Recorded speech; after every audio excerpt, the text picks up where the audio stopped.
भजन से क्या नई बात सीखी? ये भजन पुकार है। जैसे द्रौपदी महारानी को सभा में लाया गया, दुशासन कैसे लाया?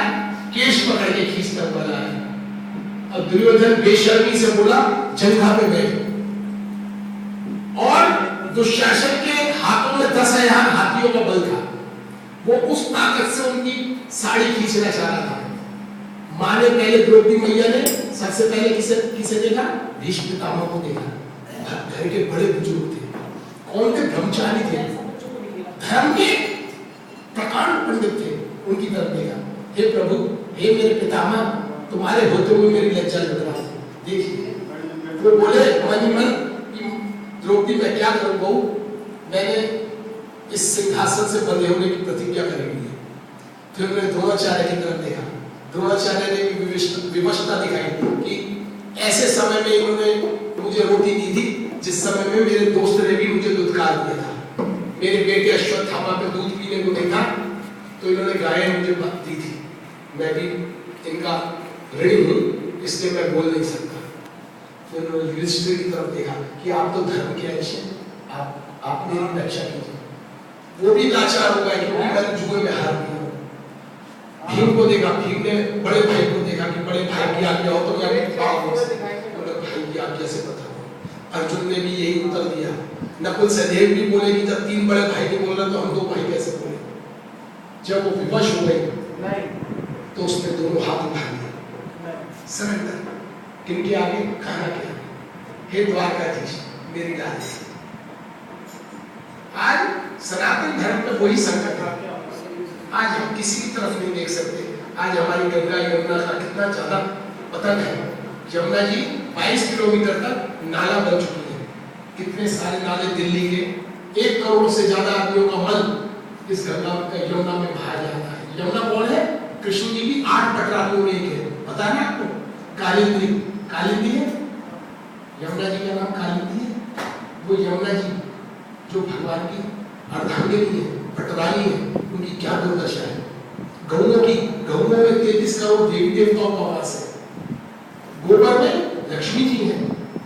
पूरे उनके अंगों में तरह तरह के देवी देवताओं का वास है, जिनका गौमूत्र, गोबर, ये सब औषधियां हैं जो हमेशा देती ही देती है, कभी कुछ नहीं लेती।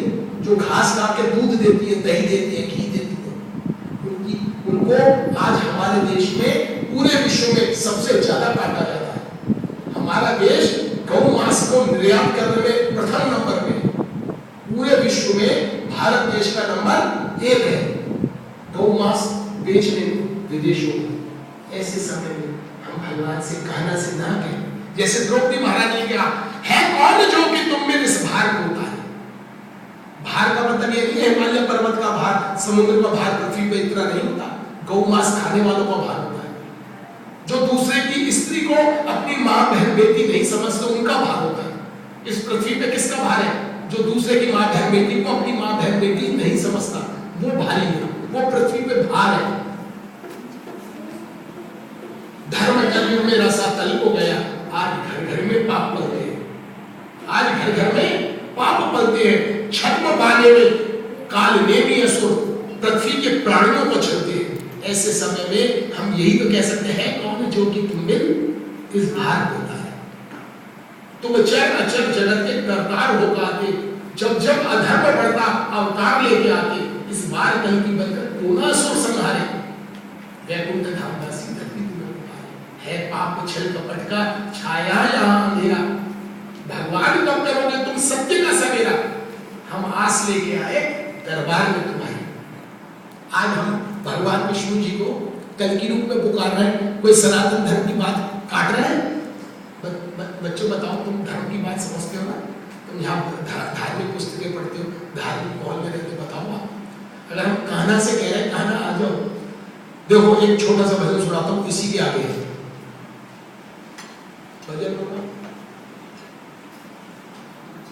भजन नंबर 4। आप पे किताबें हैं, थोड़ी किताबें हमारी कम आई है। अगली बार भगवान ने और आप लोगों ने आशीर्वाद दिया हमें तो हम ज्यादा किताबें लेके आएंगे और भजन सुनाएंगे। आपको अगर अच्छा लगेगा तो आप चौथे नंबर में भजन सुनिए, वो कितना सरल शब्दों में बताया। बलदाऊ जी के भैया